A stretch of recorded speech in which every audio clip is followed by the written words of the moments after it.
What up, y'all? It is your boys, the Monarchs of Wrestling, here to give you our view, our takes, our thoughts on the world of professional wrestling.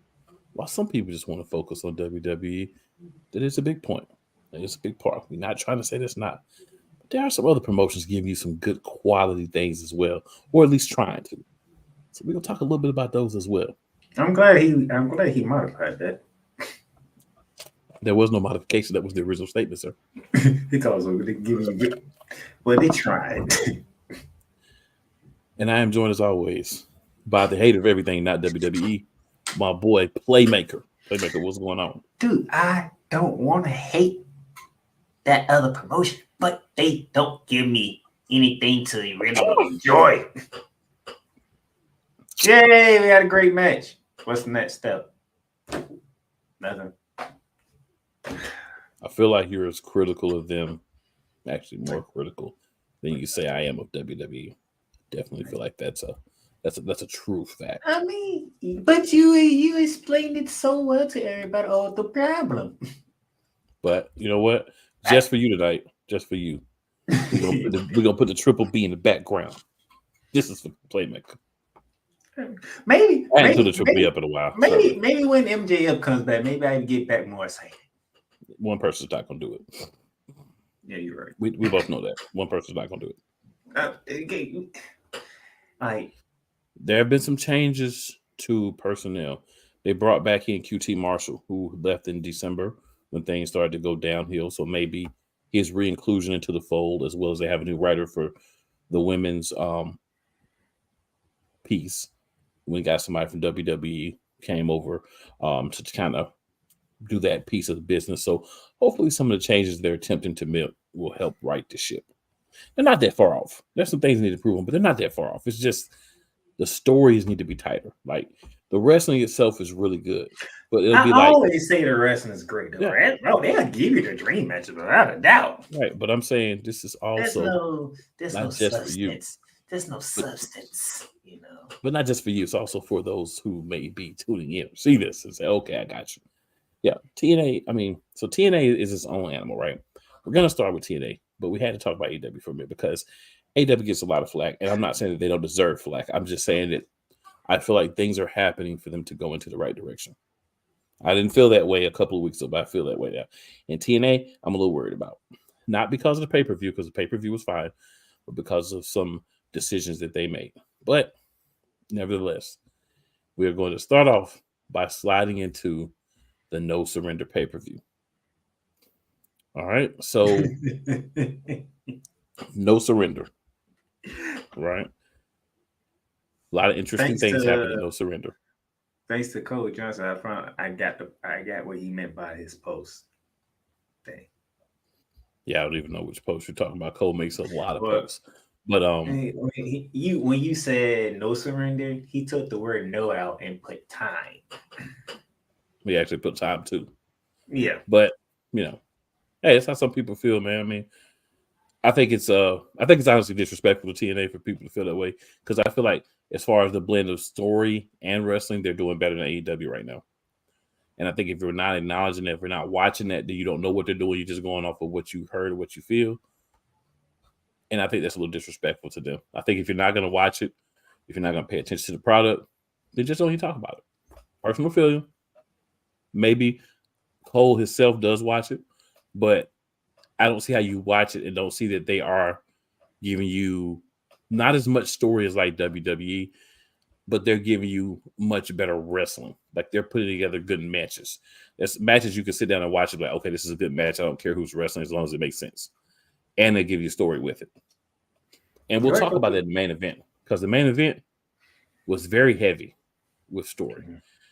But we'll start off with the card as it was constituted. The first match was Frankie Kazarian versus Eric Young for the number one contenders match for the winner of the Moose Alex Shelley rematch. I know you don't really watch TNA, but I'll let you take a guess based on the two people involved. Who would you think won, Frankie Kazarian or Eric Young? If I was watching and thinking about it, I would hope Frankie Kazarian won. You'd be disappointed Eric Young won. And then Frankie Kazarian down the referee because he lost. All right, then we had match 3 of the TNA World Tag Team Championship Series. ABC and Ace Austin and Chris Bay versus the Grizzled Young Veterans. Actually, I know the Grizzled Young Veterans better have won. Well, you're mad again. ABC won.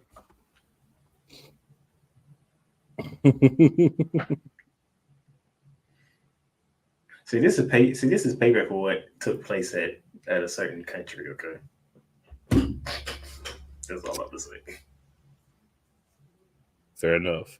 So we had a match of PCO versus Khan, who was the former Connor, half of the Fake Road Warriors in WWE. Not the Fake Warriors. That's where I'm going with it, sir. That's where I'm going with. Oh my God. PCO won by disqualification. Man, that's the fact that you used the word the Fake Warriors. That's automatically disqualification. Well, lost by disqualification. Yep. All right, then we had a Knockouts World Tag Team Championship match. We had Decay versus MK Ultra. Who do you think would win that match? I like the name MK Ultra. That's an interesting name. You're right for once. MK Ultra beat Decay to become the new champions. MK Ultra, that sounds interesting. Mm-hmm. I wish I knew what the MK stood for. Masha and Kelly. That's what the MK stands for. All right. Masha Slam Events and Kelly are the tag team MK Ultra. So Masha and Kelly is what the MK stands for. All right. So then next we have Josh Alexander versus Simon Gotch from the Vaudevillains. Oh no. Was this match physical? Very physical, sir, of the most physical of natures. Anytime you say Simon Gotch, I'm thinking physicality right off the bat. You should be thinking the same thing with Josh Alexander. It's good information to know. Yes, sir. Physicality is his calling card as well. Oof. Did Simon Gotch win this one?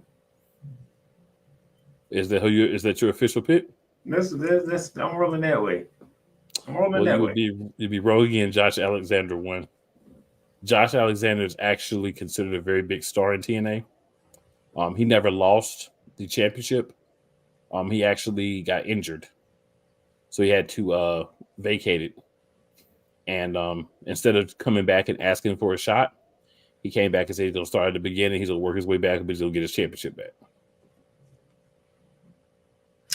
Somehow I got a feeling that doesn't end the way that I think it's going to end. We'll see. TNA's whole booking process has changed, so right now I got to kind of see how they're booking things for the next month or so, maybe 2 months before I can kind of try to see. I hope I'm wrong, but you technically never lost the title, but you're gonna work your way back up. That doesn't feel right. Well, it's a good guy. It's a wholehearted good guy thing. His son had to was there and watched him have to give up the belt, so he wants to show his son that hard work pays off, and he's going to work back to get it. He's just not going to come in and demand it. All right, so they had a TNA World Championship match. They placed it a little earlier in the card because they basically are doing something that they used to do back in the day at time, and they're putting the X Division in the championship match. So the X Division championship match is the main event. You're telling me Mustafa was in the main event? Is that what you're telling me? That's what I'm telling you. His first appearance on TNA after his politicking and his long-term storytelling. Going around and talking about I got a feeling who won that match. So we'll get to that in a few minutes. We'll see if your feeling's right. All right, so we had the champion, and I'm gonna go old school with it. Moose versus Alex Shelley. half of the Motor City Machine Guns. Who you got in this? Who you think won this one? The champ retained. Off gate. All right. So ahead of the next match, which was the Knockouts World Championship match, you had Ash by Elegance take a seat at ringside to watch the match. You had, and this is her official nickname that they're calling her in the company, the Juggernaut Jordan Grace versus Giselle Shaw. Next. Who won that match, sir? Next. You said the Juggernaut. Next. But you gotta say it. You gotta say it. When a woman has the name Juggernaut, yeah, we going with. Okay, you are correct. And that was the semi-main event. And in the main event, we had the champion, the other half of the Motor City Machine Guns. For some reason, they were two individual champs. That's what TNA decided to do, against Mustafa Ali.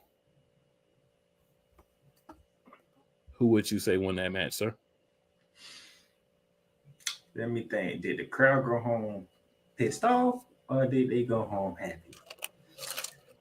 Because anytime there's politicking going on, you're the bad guy. That would be Mustafa Ali at this point in time. And yet he's politicking, so I'm going to go ahead and say Mustafa took that. He did win the match, and the crowd went crazy. Oh, the crowd went crazy, huh? They loved it. Yeah. Because you got to remember, TNA loves politics. No. It's not the TNA love politics. I'm being sarcastic. Yeah, TNA fans love when guys who they feel like got a shot somewhere else come there and get that opportunity, whether it's right away or whether it takes a little bit of time. So that's kind of what happened. They got excited for him because of the journey they know he's had to getting, championship gold.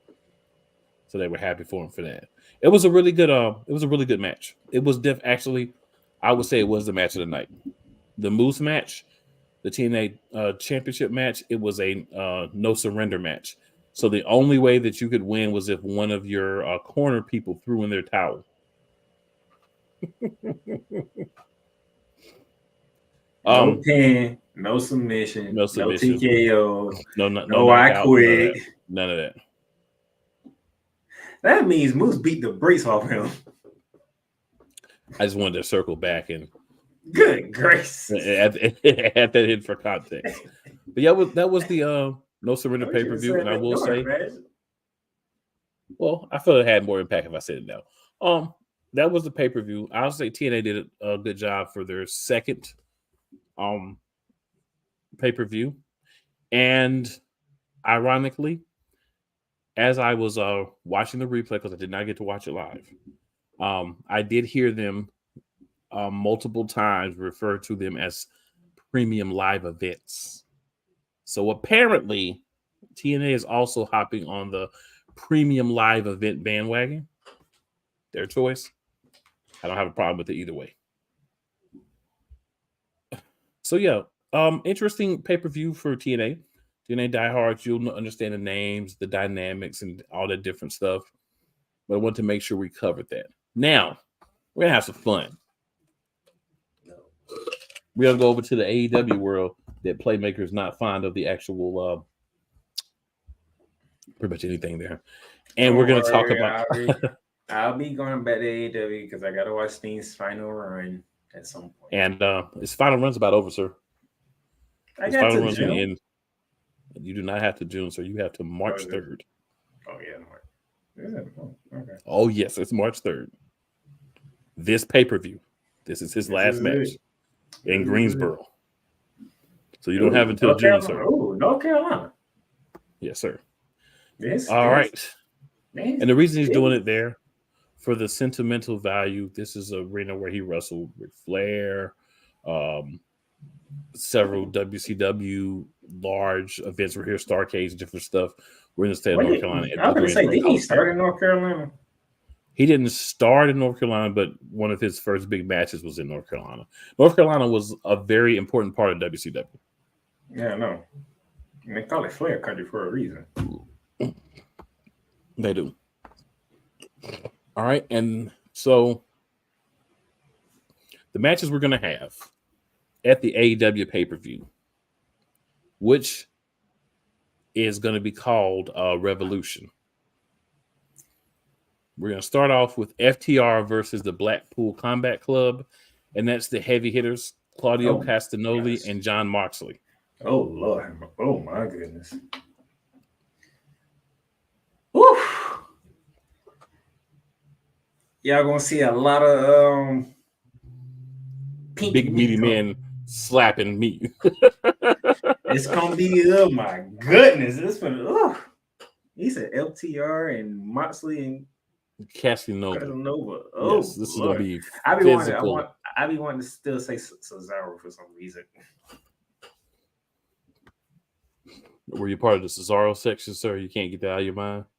Of course, I love Cesaro, man. Love him. I like Castagnoli better. It's gonna be if that match is up the card, the rest of the card is gonna be dead. That's what they're saying, but you haven't heard the rest of the card yet. If that match is opening the show, oh my goodness. We've seen this before. When you have a match, when your opening match is a banger, it's hard to follow. I think there's some matches that are capable of following it. I think there's some that are filler, but we'll talk about it as we go. Who you got? This is going to be a banger. Give me the Blackpool. I like FTR, but I'm going Blackpool. I'm going to have to go FTR, man. Top guys. I got to go to top guys. BCC is my dudes, but I got to go to top guys. See, this is the good part about AEW. They give you matches, but you have to really think. They do. And this one actually has a story. They've been going on for weeks. It's not just thrown together. All right, and then we got... Even if it was thrown together, I wouldn't be mad. Well, you have to get out of that rut, though. All right, so the next match is actually called, and I quote, a Meat Madness match.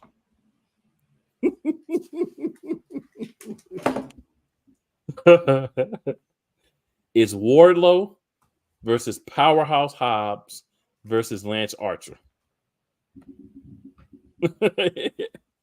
Playmaker then left the spot.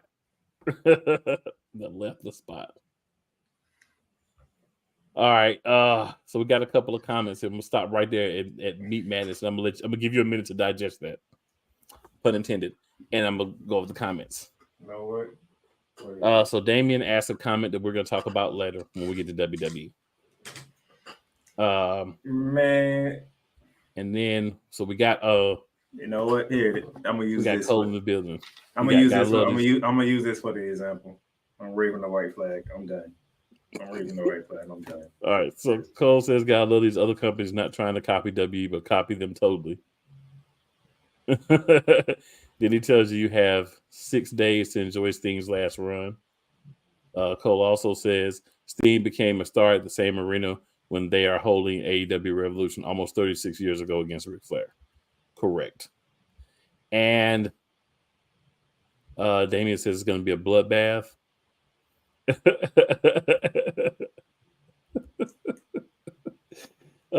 Cole says Meat Madness match. Never mind.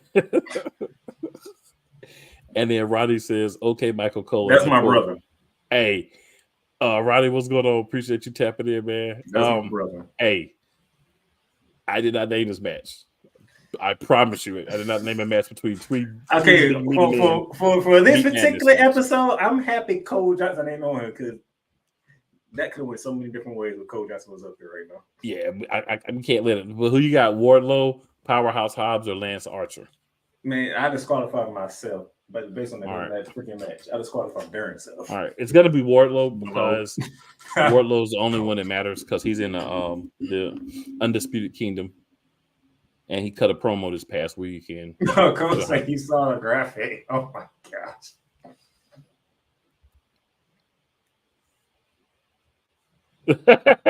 He's actually cool.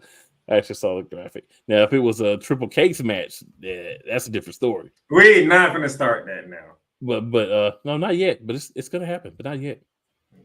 It definitely should be Wardlow, and I think it will be Wardlow. I got Cole. my brother in here. Where's my sister at? All right, and then we have Christian Cage versus Daniel Garcia, the AEW TNT Championship match, which I think is going to be a good match. So you got to shout out Hill Christian. I got to give y'all one piece of information in case you didn't hear this. So Christian comes out a couple of weeks ago and says, "Hey, Daniel, say hello to, I believe his mom's name was Deborah Garcia." And he says the address, right? So you're like, okay, whatever. So, we got wrestling marks. Somebody actually went and looked at the address, and guess what it was? It was a cemetery in DC. This man's mom has passed away, and Christian is subtly taking shots at him through his dead mom. Heel Christian is such a jerk that I can appreciate it. Not as good of a wrestler, but the character itself, he's killing it. I love the character, and I love the story for Daniel Garcia, a guy who went from a couple of months ago in the Continental Classic to being a guy who couldn't even win a match, to now he's climbed all the way up to being able to challenge for the TNT Championship match. He should beat Christian just because Christian doesn't even need a belt. He ain't beating Christian. He should. Should and would. Two different things. He will not. And I'm standing on business on that. Cole says Christian Cage. And he likes Garcia. But Cage is the best healer in the business today.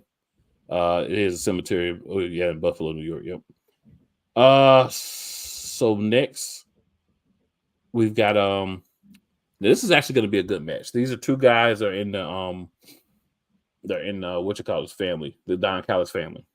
You've got that family still exists. Konosuke Takeshita and Will Ospreay. Who you picking in this one, sir? Is this a real question? It is a real question. Konosuke Takeshita is the alpha. Okay. Because he beat down Chris Jericho and Kenny Omega. And who are you going against again? Will Ospreay. All right, then. I mean, clearly Will Ospreay's winning this match, in my opinion, as well. But I'm just saying, I'm just asking you. Will Ospreay's. All right. So next we got Eddie Kingston versus Bryan Danielson. He's got all three of them belts. He does, for the AEW Continental Crown Championship. If Bryan Danielson loses, he has to shake Eddie Kingston's hand. So who do you have winning this match? Yeah, Eddie Kingston. That's it. I lose, I gotta shake your hand. That's it. All right, then. Yeah, Eddie Kingston's gonna win this match. He can finally get Bryan Danielson to. I was about to say Daniel Bryan because they WWE me on that one. In my own mind, but yeah, I'm gonna go with Eddie Kingston as well. Danielson could take a step back. This is his final year in the company. He's gonna be in a backstage role after this, but hey, it's all good. You can take the sale. Oh, if I beat you, you shake my hand. That is not even a real stipulation to me. Damien says it sounds like a Val Venus kind of match. What the shell y'all doing AEW meat match, really? Cole says Ospreay, of course. Adam wins with the help of Kill Switch. I think he turns face at Revolution. It's not Adam. He's fighting. He's fighting Daniel Garcia. Damien says Kingston wins. Yeah. Eddie Kingston makes more sense to win that match. A whole lot more sense. A couple more matches to go.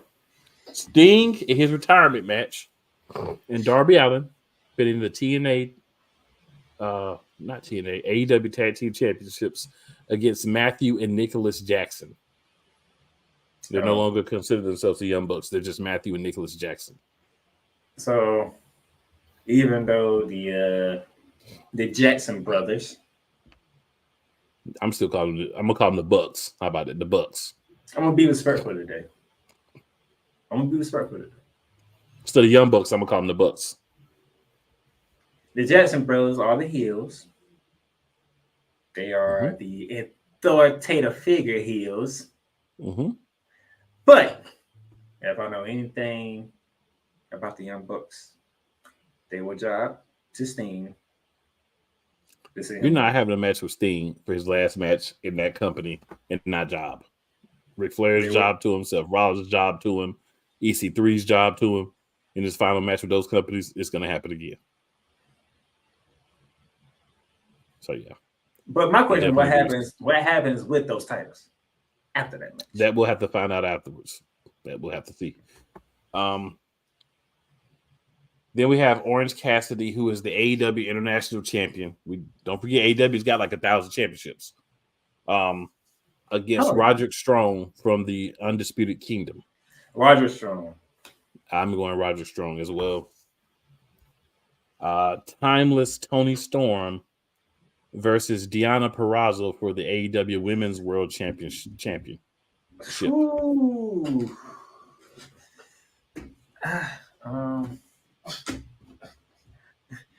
Look here. I mean, I've got it for you. I can tell you if you want. I can save you some struggles if you want. I can tell you exactly how that's gonna go. I can book that match right now. He said he can book it, so I'm gonna listen. Timeless Tony Storm is gonna win via shenanigans. Okay. That's that match. They have a history, a long story. They're not gonna pay it off with one match. Shenanigans ends this match. Timeless Tony Storm wins. All right, he said shenanigans. All right, and Cole saying Perez hasn't been with the company that long enough. All right, cool. Yep. Because Tony's killing it, and Perez is red hot right now. It's one of those I need to flip a coin right here because I have no. She's got that fresh in buzz, but it's not gonna last for so long. Cole says Sting and Allen should win, but the old jackasses will win it. Well, Sting's the oldest jackass in the match, Cole. I mean, that would fit with what Bully Ray used to be saying. Like, if you're retiring, you shouldn't win your last match. You should actually lose it. You shouldn't, but Sting does it everywhere, and it's not going to change. It's Sting. You know what I'm saying? Him coming to the company. This is going to be his thank you, along with Ric Flair hanging out with him for a year. The fact they're going against the Jackson brothers, they'll job to him because they don't really need it. The Jackson brothers a job to me and you. They don't care.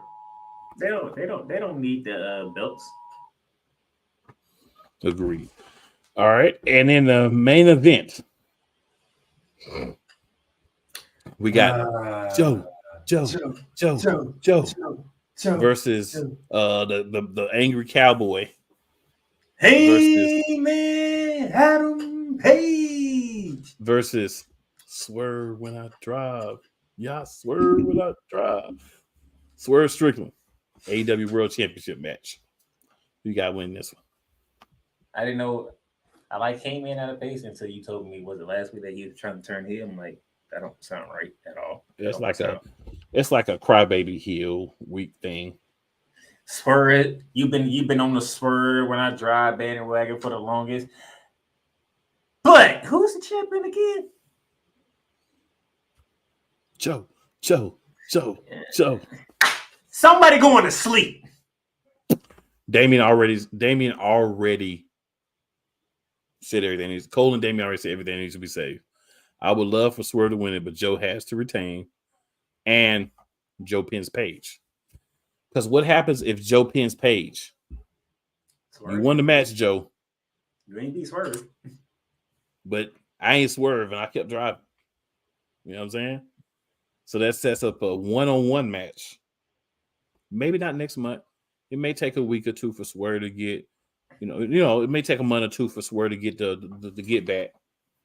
Because Joe might say, okay, you ain't got to go to the back of the line, but this person waits, so you got to wait. Don't worry, it'll still be me because I'm going to beat them just like I beat Paige and you. So that's why I feel like they're going with that. I feel like the Swerve Joe rivalry can help build back up AEW. I would like for them to keep Ring of Honor out of the show so much. But that's another story. That's a completely different story. So, ladies and gentlemen. But to be honest, it won't be a bad way to end Black History Month with Swerve winning the title. Just don't throw that out. Yeah, care about that.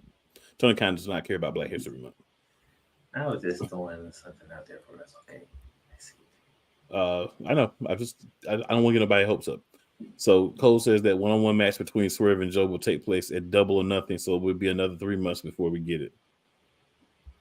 I mean, they could have one of those matches where Hangman interferes and screws everything up. Nah, shut up. Cole says Black History Month ends Thursday, sir. I wouldn't go there, but I mean, hey, I know the facts are the facts. I know it is Thursday, but still, people won't be paying attention to that. I think we know for sure that Cole will, without a doubt. We know. I think I will too. If my calendar switches over on Friday, I'm just saying. So we have completed part of the show. There's my sister. My brother and my sister are in the chat now. There we go. All right, so Playmaker's happy now. His brother and sister are now both here. He just made that announcement. Hello, Yolanda. We're glad to have you. And we just finished talking about the TNA pay-per-view.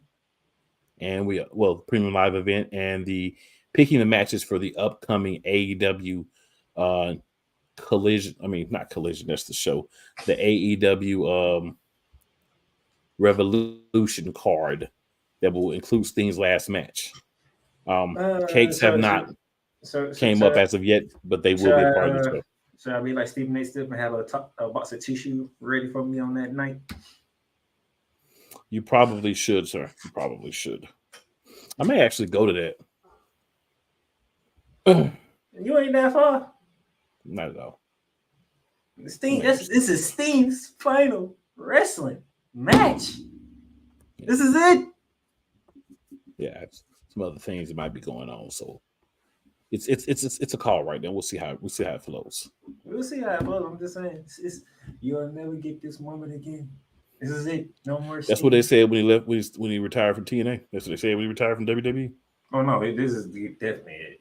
I mean, he said the same thing then. I mean, he can't keep going, but he can't keep going. He ain't really done nothing but tag team matches as of yet. Notice, yeah, he's been doing tag team matches. It's a Playmaker family affair on Monarchs of Wrestling. He could do a match before Ric Flair came or Triple H. And Yolanda says, we happy with the chamber results. Well, we're going to talk about that, Yolanda. We're going to get there. So what we did was we got to the chamber everything results. Else. So we can save a bunch of time for this. Before we get to the chamber results, I got to call my partner out. Oh, you could try. Because, you can try. We did have a preview of the Intercontinental Championship match, right? And my partner did say for Gunther to retain, some shenanigans had to happen. And I told him, don't open that door. I didn't open the door. The door was already opened by Hunter. Well, you know what I mean. It was actually opened by Dwayne, I'm sure. Said, don't open that door. But in fairness, he said it's the only way for Gunther to retain and Jay to not take a hit. And I did say, by you saying that, you know that opening up for, right? And you gave me that look like, I really don't want that. I did warn you though, didn't I? I warned you. But you were saying no. I wasn't setting up anything.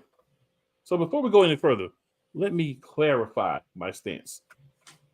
Jey Uso is a good wrestler who should be at WrestleMania fighting for the Intercontinental Championship. If they turn around and they do Jimmy Doodoo Cheeks versus Jay, you have just set aside a match for me to go to the bathroom. If I got to take a dump, take a dump. If I'm there that night to go meet up with some other people I may notice they're in different sections. I do not care at all, one iota, about Jimmy versus Jay, because Jimmy sucks. Jimmy has been put in front of us as a piece of hog doo-doo, the lowest rung on the bloodline ladder. And I don't care about him fighting the guy that's probably the second best person in this whole thing, including The Rock, because he can actually wrestle.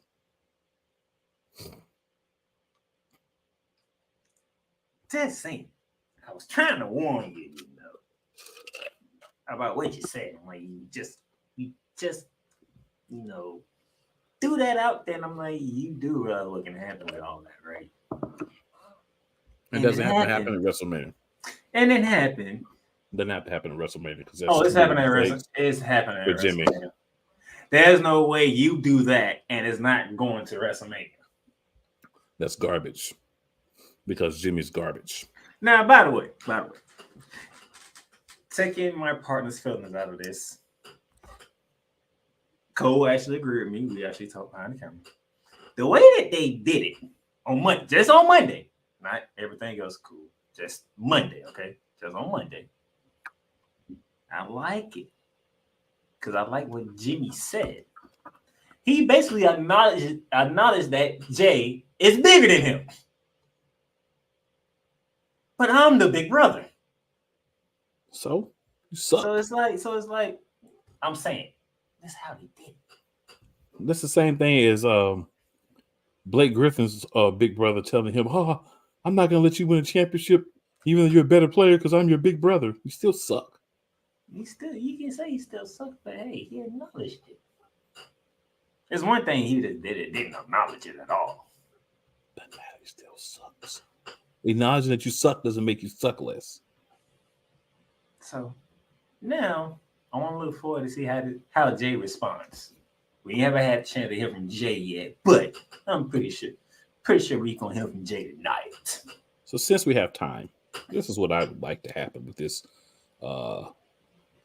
asinine development. We need a big match to happen sometime before WrestleMania.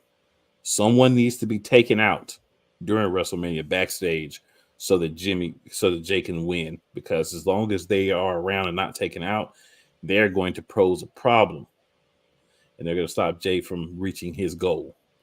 So I would like to see this match at like WWE Roadblock. I'd like for them to slide Roadblock in, even if it's like a special episode of Raw and SmackDown. You know how they do sometimes where they just have like WWE Raw and SmackDown Roadblock instead of it being an actual premium live event, and have this match take place there. This match does not deserve to be on the WrestleMania card. They want to have a match during WrestleMania season, whatever. Do not do this to your fans, WWE. You have the playmakers, but they're very few. Do not do this to the rest of us. We don't deserve this.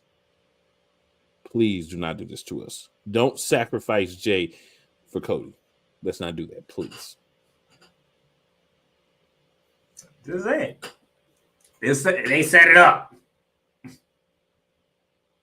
soon as it happened. Oh, yeah, we're going to WrestleMania. We're going to get Uso versus Uso. I already see it. Now, my question is this. Will somebody intervene during this road to the WrestleMania between the brothers? Just throw it out the question. Don't throw out the question. Don't say it. They're daddy. They're pappy. Could we see Rikishi? I don't know. I wonder if Rikishi goes still wrestle in his Lord, his man thone. He got sweet face. He got come back like that. Oh my gosh! I just want to know: will we see Rikishi at WrestleMania or before WrestleMania? It's a legit question. You know? I think we go see Rikishi, but I don't think in the ring. So that's the really main takeaway from Monday Night Raw. There's nothing else that I really care about Monday Night Raw. So Damien says, I know I'm gonna get hate for this, but whatever. I don't care. But that is like saying Beyonce is good at doing country. No, I don't care how you feel about Beyonce doing country music. I don't care that she's doing country music. So he says, I really wanted Gunther versus Brock, but that's never happening now. I didn't want Gunther versus Brock because Brock gets over on everybody. I think Brock needs to just go away, and I'm happy this is putting him away because I've been wanting him to go away. He's just taking money in people's spots. Comey says that he better not have Jay put Jimmy over. Why would they do that? That don't make sense. I mean, they're having a match. I mean, they're having a garbage match. We don't know why they're having a garbage match. We just know they're having a match. This should not happen. Know who going over? No, we don't. We because they're having a garbage match. We know who you think should go over, but is. they're actually putting this match on WrestleMania this year. I know. This would be a great match for next year to give time to build it up. But, doesn't seem like they're going to do that. Or maybe they are. We'll see.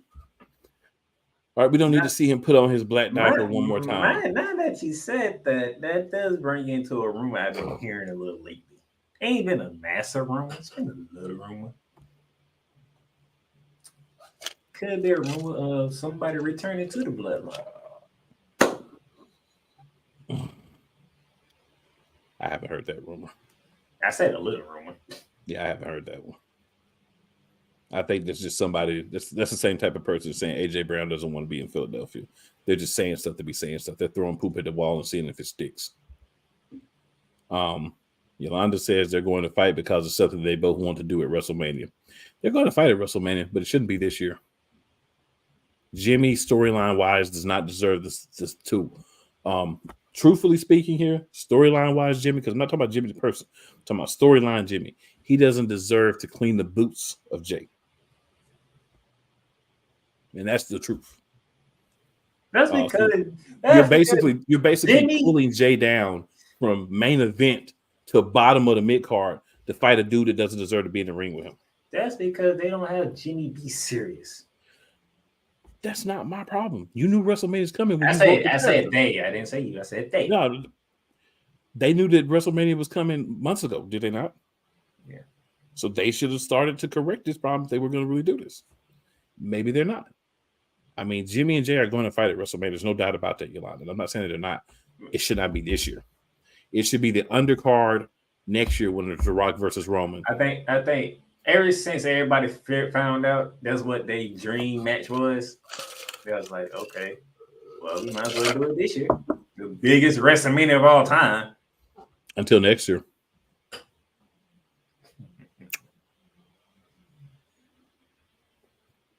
I'm just saying. Next year will be bigger. Damien says Hold that thought. Hold that thought. Hold that thought. We'll see. Hold that thought. Now, let's move over to SmackDown. Number one, I said it last week. I'm going to say it again. And Cool's going to co-sign with me. Bailey, stay away from Dakota Kai. The fix is in. How you get hurt and nobody saw it?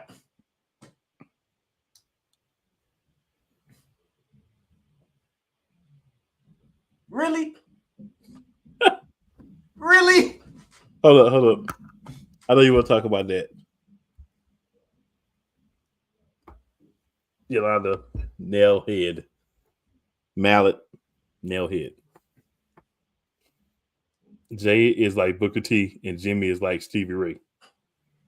The only difference is Jimmy ain't running around saying fruit booty.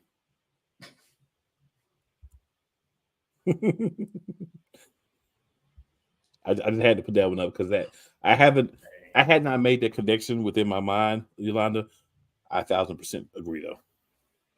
Hey, my sister knows all right sometimes. I'm just saying I had to put that one together. So kudos for enlightening my mind to make that connection. I like it. Bailey, stay away from Dakota. The fix is in. Like, really. Anybody else beside me looked at that stuff and was like, oh yeah, she's coming for Bailey. Yeah, this is not, no. How you, we didn't even see you get attacked.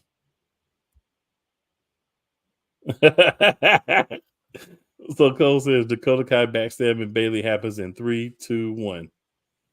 Yolanda says that's what I do.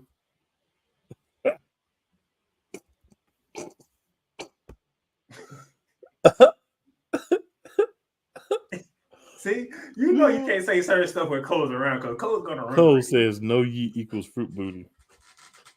You know Cole gonna run with some stuff. You know yes, that. Sir. Yolanda hits the LOL and the rolling laughs. If I was in the comments, Yolanda, I would be putting like 7 rolling laughs with you. Anyway, go ahead, because this not looking good for Bailey right now. Your favorite cake, by the way. Oh, whoa. Bailey's not my favorite. but Bailey is in the top 5 cakes. But yeah. So there's Bailey in the cakes, and then there's a storyline. The storyline, she definitely needs to stay away from Dakota Kai, who, by the way, is not in the cake conversation at all. And in WrestleMania, we need to make sure that those cakes are bronzed and on display for everyone to see on a nice platter to give us a little something, a little extra boost for our money for WrestleMania. Just say. All right, that was one. Number 2 from SmackDown. And the reason why, by the way, shout out to Rob Johnson, the Ghost in the Wrestling podcast. I was on there the day before the Elimination Chamber. Tried to tell him that Bobby Lashley's already part of a storyline, which is why he ain't in the chamber. Yeah. Friday. Yeah. I agree with that. We saw what happened Friday. Mm-hmm. Now, I got mixed feelings of how the match went between Authors of Pain and Street Profits. On one hand, you didn't make the Street Profits look bad. But on the other hand, for to be as big as Authors of Pain is, they was not dominant at all. So I have mixed feelings about that match. But that's because they was going against the Street Profits, the New Attitude Street Profits, with B-Fab in the corner with the Almighty. You know what I'm saying? That's why. If that would have been another tag team, they would have dominated. But because it was the Street Profits, they couldn't dominate. That's what WWE wants us to believe. I don't believe that, but that's what WWE wants us to believe. See, that's why I threw it to you. Mm-hmm. Like I said, I had mixed feelings on them. Like, good, the Street Profits. But I mean, Authors of Pain, like, for real, like, let's be serious. These dudes should actually run through the tag team division, to be honest. So Cole has a thought on that. Authors of Pain are horrible, and I want to get with them.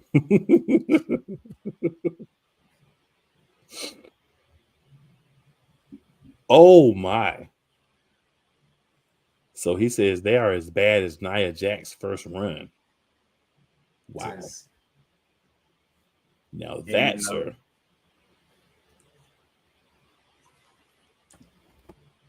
So my question is this: how long is Here's my white testing? flag for that one. That's my flag for that. My white flag for that one.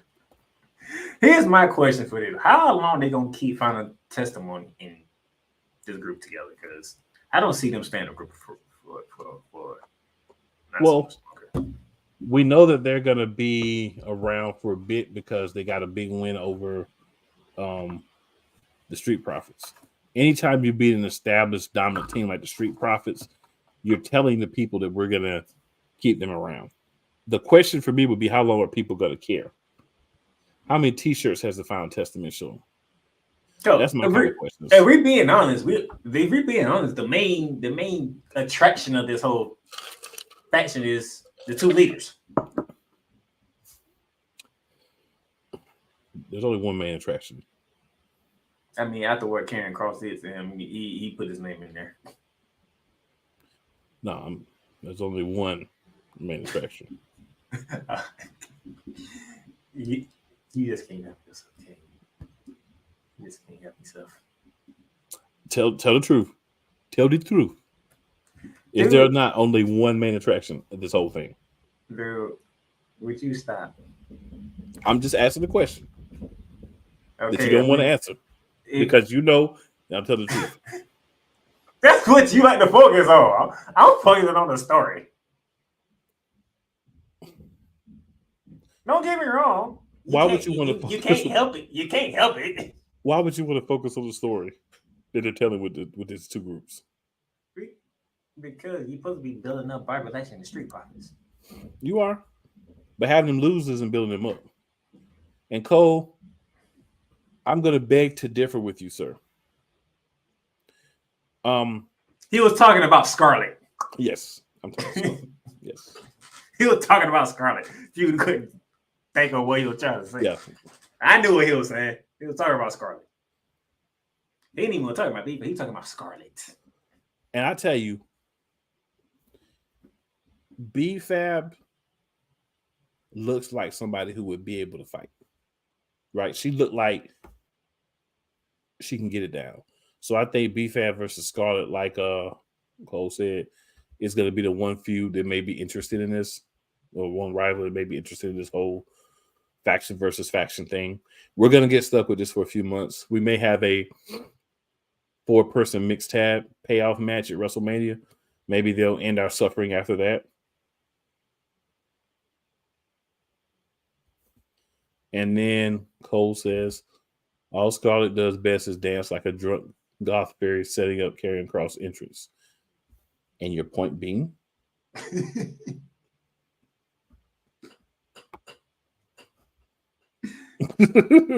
Wow.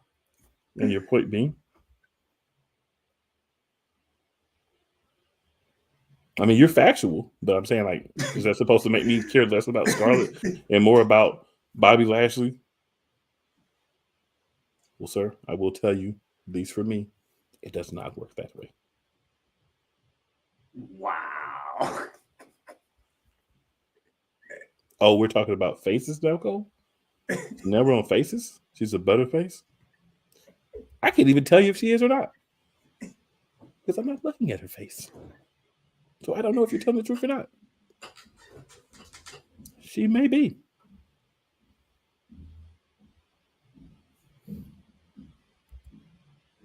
Damien says Montez should have went solo a long time ago. I'm sorry, David. I'm stuck on Cool and Cole going back and forth. Her cake's a doggone board. Let me tell you something, Cole. I have never once, and I mean once, put Scarlett in the cake conversation, have I? But she is in a different conversation. And she is high on the list on that conversation. And I'm going to leave that there.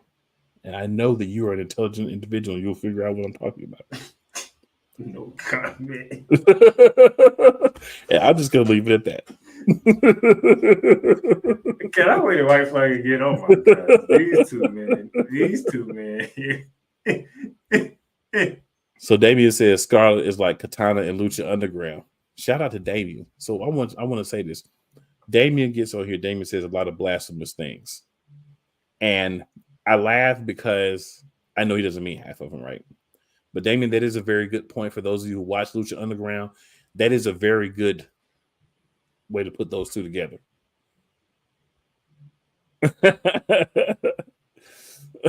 I'm just saying. I'm not going to confirm nor deny my thoughts. I'm just going to say, please don't. Please don't. I'm just going to say that there are. Oh my God, my sister even joined in on this. There are door knockers. There are door knockers that belong in certain categories, and I'm just going to leave it there. And Yolanda, I completely agree with this statement. Little cakes matter too. I do agree. And then Yolanda laughs. All right, we got like 30 minutes left. All right. Digression is the flavor of the month, the year. The fact that you and Cole went back and forth, it would got me. I did not expect that. That was not in the cards of today on February 26th, Monday night. That was not in the card. Hey. Anyway, we had our second premium live event down under in Perth, Australia. Now, if those of you who are keeping count, this man right here, that's resident in the state of North Carolina, we did a perfect Royal Rumble record. I only missed one because he picked Bailey and I picked the man. This was the second live event. And I would say, I don't know if you agree with this, but I say 80% of our WrestleMania card has been set. All the 4 main championships are set. Mm-hmm. So now I didn't catch the pre-match between the Kabuki Warriors and the team of coming back home herself, Indy Hartwell and Mrs. Johnny Gargano, but I'm pretty sure the Complete Warrior still won that match. Then we open up the extra premium live event with the Women's Elimination Chamber match. You had Tiffany Stratton, Bianca Belair, the man Becky Lynch, Raquel Rodriguez, Liv Morgan, and Naomi. Good opening match. By the way, Tiffany Stratton, you have made yourself notice. Can I say something real quick? Go ahead. With the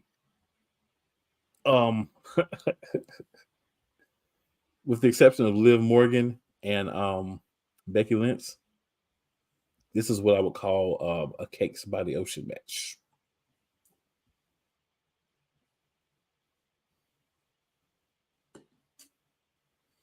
Tiffany belongs in the Cakes conversation. She does. You can put her in your cake conversation. I'm just saying she put the world on notice. She did. She also that was impressive. She also put me on notice. Tiffany Stratton. Come on, this is like your second premium live event because you was in the Royal Rumble. But I like her though. Jokes aside, like the cake conversation aside, I like her because she doesn't seem like she's scared to do anything. Right? Even when she was in NXT, she'll be the Barbie girl. She'll do. Go ahead. Just go ahead. Cole Johnson. I'll be right back. Look, God darn you, Cole. I can't stand you, Cole. I can't stand you right now. But Tiffany was very impressive. Like, that match is a very dangerous match. And Tiffany stepped into that match very well. She was the most impressive person in the Elimination Chamber match. So if you're a Tiffy fan, I might be joining you because she put on an impressive show at Chamber, I must say. But, however, and by the way, she was over there. The Australian crowd loved Tiffany. I did not expect that from the Australian crowd. They loved Tiffany. And they actually was mad when Liv Morgan petted her.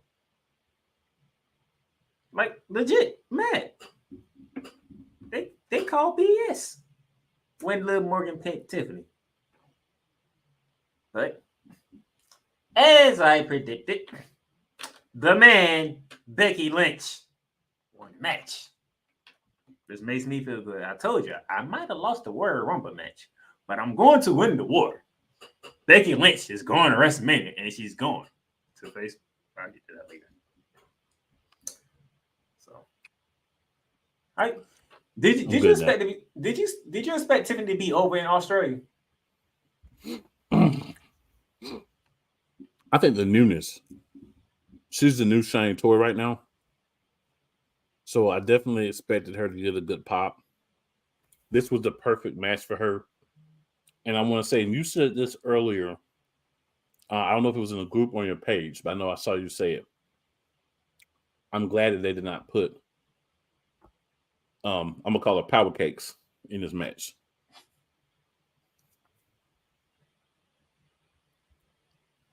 Hey, told you. I was so happy they didn't put my girl Jay Carter in there. Because I knew they were going Bacon Lynch. I was like, they going Bacon Lynch. I can't do it. No, do not put her in that match. I'm happy they did. We still don't know what brand she on. That's the crazy part. We still waiting. Agree. And man, when they pick a brand and lock her down, it almost feels like it's got to be Raw, right? Because Braun Breaker went to SmackDown. Yeah, you need to kind of balance out the really over young people, like between the two shows. So I like the fact that they did that. Shout out Tiffany. The man Bacon Lynch won. I feel good. Yeah, we saw that at the press conference. We already knew that. They didn't do anything to hide that. Now, So we go. If you wouldn't mind, sir, I'm gonna just take a quick break between the two matches, and just go over some of the comments, and then we'll right back. This gonna be real quick. Oh, go ahead. We both picked Judgment Day to retain. Very physical match as we predicted, but we knew Judgment Day was gonna find a way to retain. And Finn Balor got hurt. Presumably got hurt, but we'll find out more tonight. Yes, we will. So Cole says that was wonderful, cool.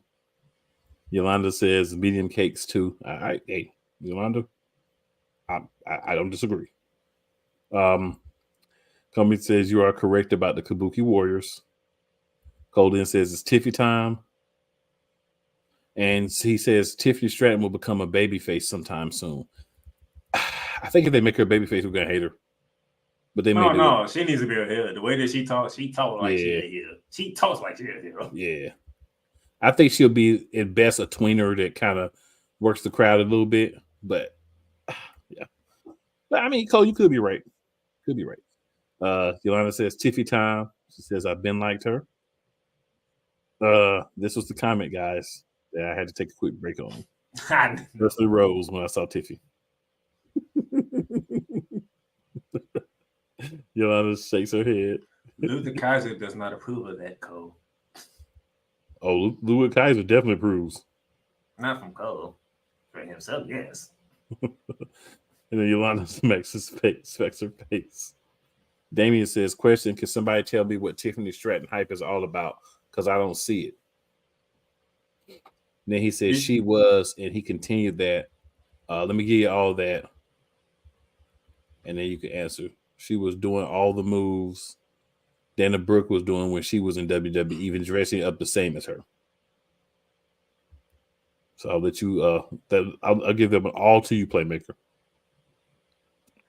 Damien, do you not see how smooth Tiffany Stratton is when she does those moves? The only thing I'm mad about, she ain't gonna do her moonsault. Cause what she does, and what I did, you know what I didn't know, and I found out thanks to Michael Cole. You know, Michael Cole's like the most professional journalist in wrestling history. Mm-hmm. What makes it so easy for her to do all those moves? She was part of the U.S. gymnastic teams at one point in time. Mm-hmm. So she knows to do all of them things. That's why it looks so pretty when she does them. Mm-hmm. She is naturally gifted. And very flexible. All right. So Cole also says, I love how she was when she entered the Elimination Chamber. She looked even more impressive from there, leading to the Swanton dive. It was a nice Swanton. That was a really nice Swanton. Then Yolanda says, everybody loves Tiffy time. All right. Invader T says, what's good, pro wrestler out of Jacksonville? Y'all boys killing it. Hey, appreciate that, man. Appreciate that. We just try to have a good time. You right now, where you at down in Jayville? Because you know I might have to hook up with you. See what's going on. Because you know you down there by the Playmaker. He down there in that part of the locale. Cole says over, no, liked, yeah, definitely liked. So Yolanda responds. She says she can wrestle, she looks good, and she can do a promo. That's the meat and potatoes of it. I mean, so much more you can spin off that, but that's the meat and potatoes. Here. Got that quick freeze. There we go. Sometimes you get that freeze, you got to work through it. So Cole says, I'm glad they didn't put Jade Cargill in that match. Yeah. Yes. Damien says she's doing all the moves. Oh, we went over that. My bad. Matt says Tiffany Stratton will main event WrestleMania versus Charlotte Flair someday. Man, get me started on that. Tiffany will main event one of these nights. That's gonna be hard though. For everybody, that's gonna be hard though, because the 2 nights now. Yeah, but it's gonna be hard because Charlotte's best version of Charlotte is when she's a heel. Mean Girl versus Mean Girl. Yeah, like that's something different. It is something different though. Like DMX say something new. That would be interesting because both of them like both of them like to do moonsaults, so. Mm-hmm. But one person don't do very good at moonsaults. That's why they out now. Right, she didn't get hurt on a moonsault though. I'm just saying, she not this time, but she's been hurt doing moonsaults before. Comey says she had to. Well, Cole says she had to win the match. Having her take the pin in that match wouldn't have been good. I agree. And he says, I smell Raw because I believe she's going to be paired off against Nia Jax at Mania. Yolanda says Dana Brooke sucks. No one here is going to argue with that. But thankfully, she's no longer Dana Brooke now. Because remember, she's Ash by Elegance. So we'll see if it was a character or if it's a person. We'll find out in the next few months. I have my thoughts, but I'm going to wait. So Matt says, imagine this. Next year, WrestleMania 41 at US Bank Stadium, night one, Tiffy time in the main event. I'm thinking they're going to Vegas next year. Because after 40, I feel like you got to do something outrageous, and you can't get more outrageous in the United States than Vegas. I can't say that yet because they got the women's division got some heavy hitters now. Some major heavy hitters, so I don't know. But you know, all you got to do to get in the main event is what? Win the run with Brian. Right. That's always that wild card. But you do have a good point because you got Power Cakes should be established by then, and that's a name for now in my mind. Like, so when I say Power Cakes, I'm talking about Jade Cargill because those are Power Cakes, protein powder Power Cakes. By the way, but yeah. So Cole says Ash by Elegance now. I agree, Yolanda. Matt, this right here, sir, you are beating a dead drum. Because we both don't say it. We want that to happen so bad. WWE has to split the tag titles. There are at least 5 valid tag teams on both brands. There's more than 5. Says World Tag Team Champions on Raw, WWE Tag Team Champions on SmackDown. That's what they should do. Or they could be crazy and do the opposite just for something different. I don't care. As long as they split up. Cole says Ludwig knows playmaker. Oh, he knows. He definitely knows. Cole also says, I'll make this simple. We don't turn off the television set when Stratton is on TV. We beg, plead, and throw money at WWE to get Dana Brooke off the set. Yolanda says she did off the pod in the chamber, which is true. She did do it off that.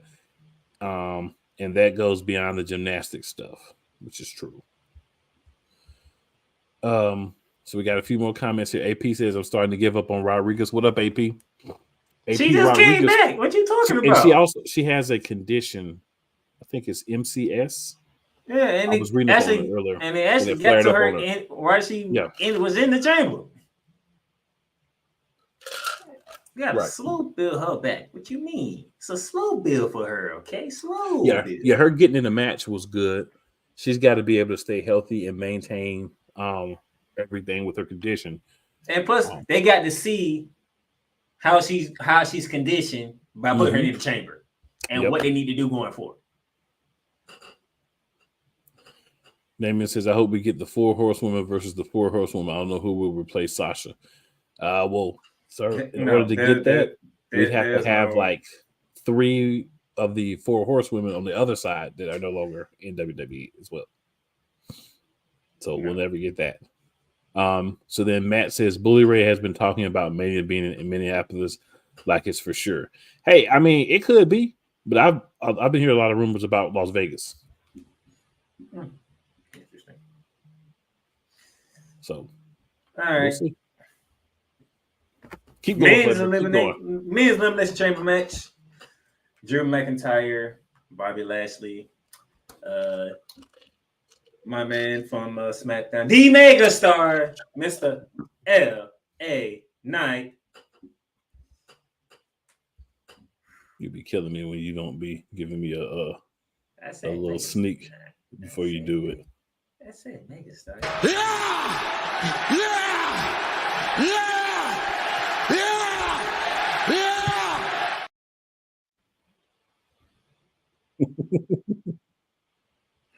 The United States champion Logan Paul, the past fighter Kevin Owens, and the Viper Randy Orton. Mm-hmm. Winner faces Seth freaking Rollins at WrestleMania.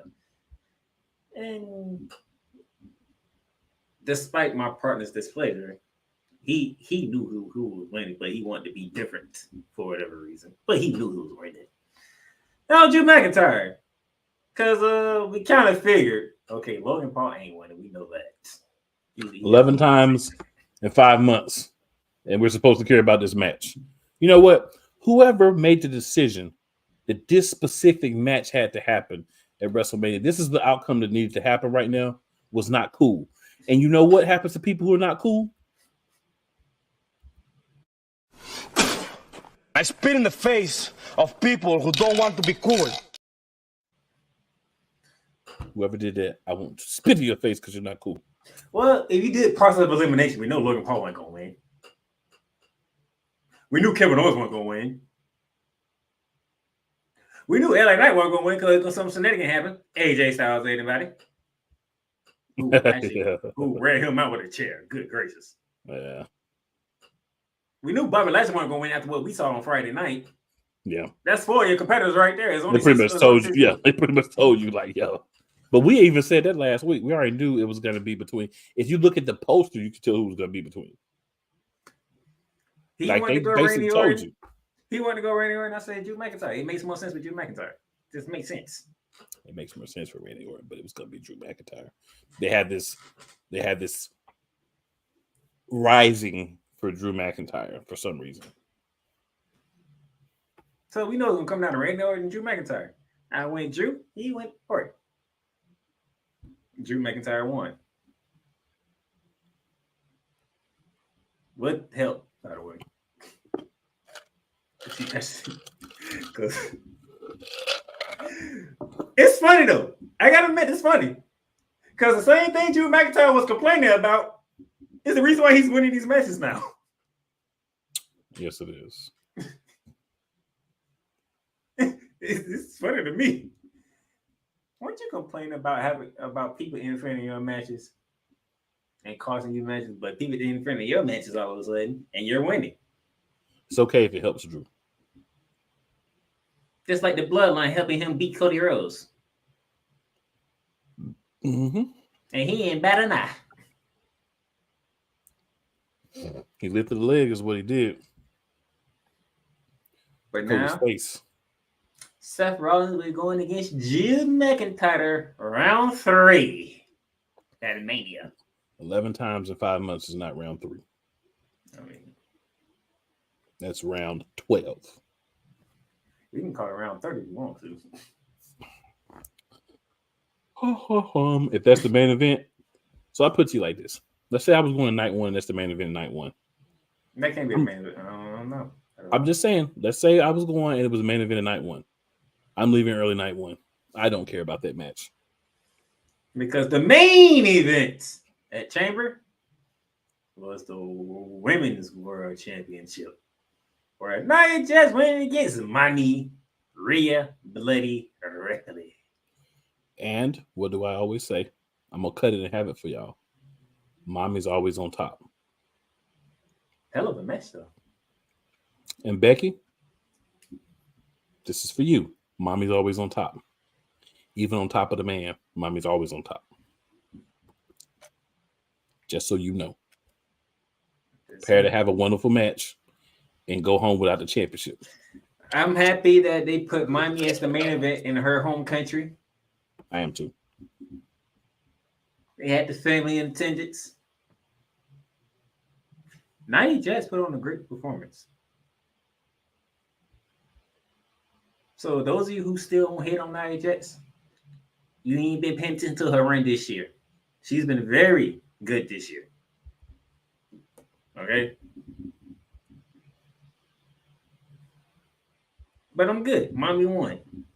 They ain't do the whole hometown discount thing, okay? They gave her something to go home for.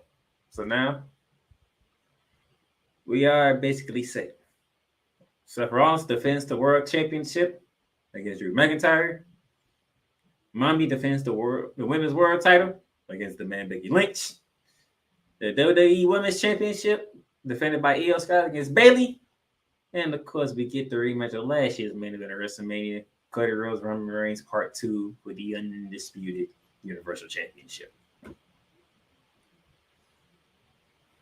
Any thoughts, sir? By the way, I went undefeated in Chamber. So I'm basically saying that we're tied now.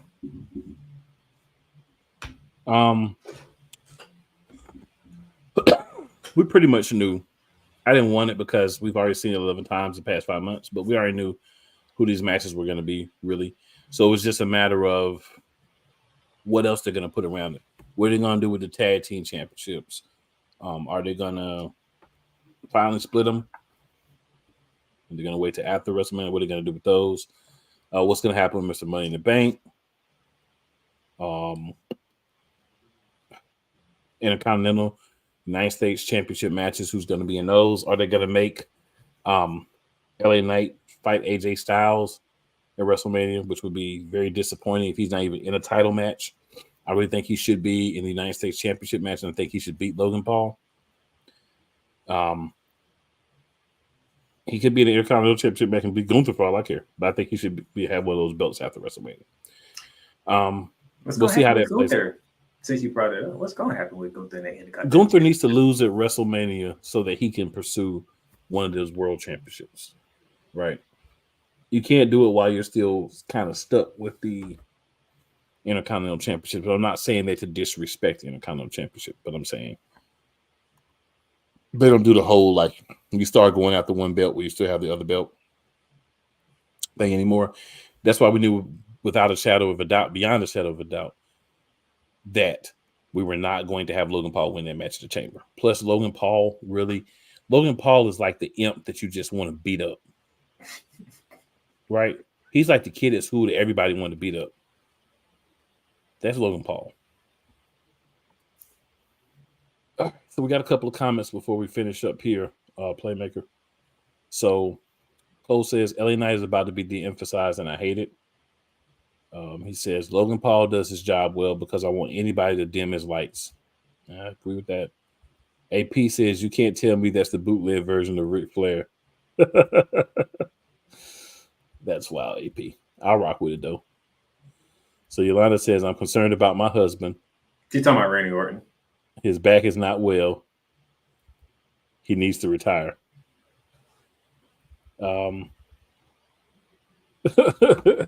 Right. So here for forever, so I'm referring to him here on Monarchs of Wrestling as Brittle Phil, Peanut Brittle Phil.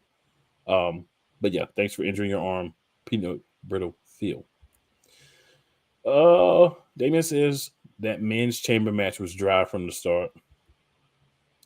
Get no arguments with me for that at all. Not until Bobby Lashley drew Logan Paul to that darn plastic.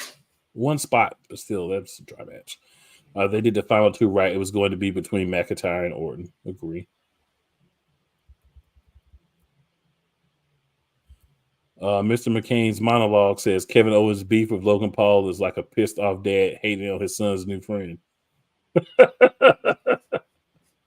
But it somehow works. But that's a great analogy, but it somehow works. It works, though. It does. That's why we knew Logan Paul wasn't going to win. And we knew Kevin Owens wasn't going to win because they can't stand each other, especially Kevin Owens. And Cole says, why I don't hate this push by Drew. This makes storyline sense. Yeah, it does, but still, 11 I've been trying to tell him that, but he don't want to listen to me. 11 times in 5 months. I don't storyline be darned. How about that? Hunter. He says Rhea versus Becky Lynch will be the main event of night one. I have no complaints whatsoever. I'm gonna use your thing. It should. Say it again. It should be the night one main event. We'll see if they actually do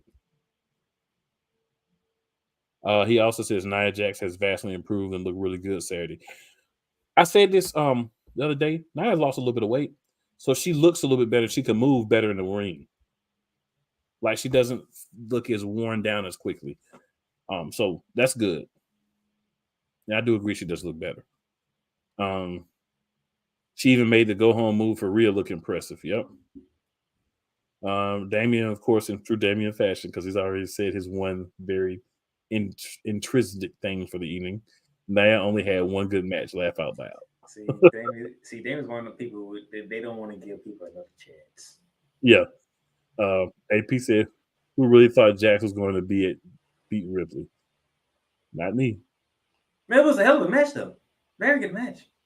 This is where we're going. I was saving that. AP. I was saving that. And then he says, "Didn't Cody want a match with The Rock?" We'll come back to that in 1 second. There's 2 more comments, but we'll come back. So AP says, "LA Knight is another Austin Theory. High hopes and boom, nothing." He's not another Austin Theory. I can tell you that. I'm not saying he's going to be a star, but he's not another Austin Theory. Austin Theory was all hype, no substance. He might be more all substance and no hype, but still gets you to the same place, though. Damon says, "Do y'all think we'll accept Cody challenge, and where do y'all see this match happening?" So we'll get to that. Speaking of Austin Theory, don't you ever,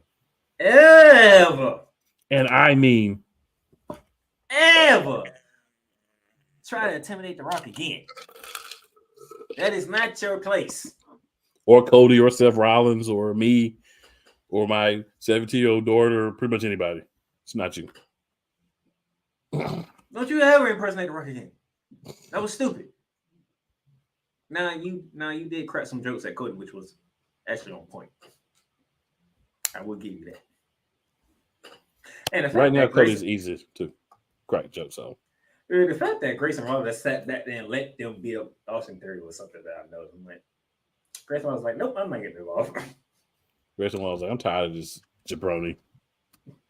I'm in my home state. I'm in my home country. Nope, I ain't getting involved." I'm tired of this jabroni. Now, Cody Rhodes. He did throw out a challenge to The Rock. He said, anywhere, anytime, any place, he did the whole thing. The reason why we say this for last because we have to have The Rock to respond. And he's going to respond on Friday. Because he already showed he's going to be on SmackDown Friday. So I'm pretty sure he's going to respond to Cody on Friday. And by the way, he's going to be on SmackDown the following next week and then the following week too. So you're going to see a lot of The Rock on Fridays. Cody, you stupid idiot.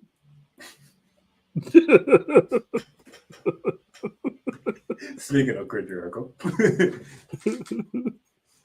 You, sir, all right, yes, a clown. You got mad. You had everything the way you wanted it. And then what did you do? You basically handed The Rock an unsigned contract and said, whenever you want to be in a match with me, here you go. Now, I don't know about you, the reigning public. I don't know about writers. I don't know about fans. I don't know about insiders. But where's the one place that The Rock would want to be like, oh, I'm going to interject myself into this match?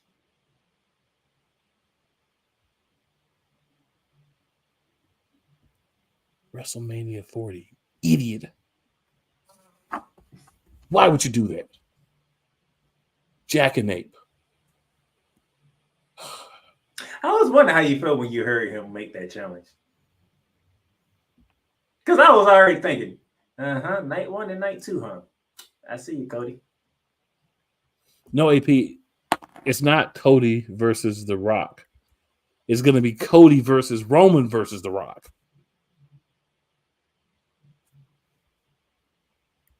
Because this stupid idiot had to say anytime, any place. Nah, I'm thinking Cody versus The Rock night 1, Cody versus Roman night 2. It doesn't have the same pop if he's not in the main event. Rock's not going to wrestle if he's not in the main event. And he's the main decision maker too. At the end of the day, it's going to have to be a triple threat. But so the problem with the triple threat is this: Cody doesn't have to lose to not finish his story. That's the problem with triple threat. So we go from, oh, Cody's going to finish his story. Yeah, he's got a good chance to finish his story. Cody's not going to finish that story. The Rock is going to eat that pin from Roman Reigns. And Cody's not even going to be involved, and he's still not going to finish his story. So Damien asked a question. Should Drew take the title from Seth? I mean, he's leaving the company. It would be pointless giving him the title if he's going to have a run with it. But he's not leaving the company. They're claiming he's going to stay. He's not leaving. Now, AP says Drew taking the belt ain't Seth leaving because of injury. I mean, I've said all along, I think Damian Priest leaves the WrestleMania 40 night 2. Well, night 1 with the championship. He says Damian Priest leaves WrestleMania as champion. Mm-hmm. I said the title is changing hands twice in Philly.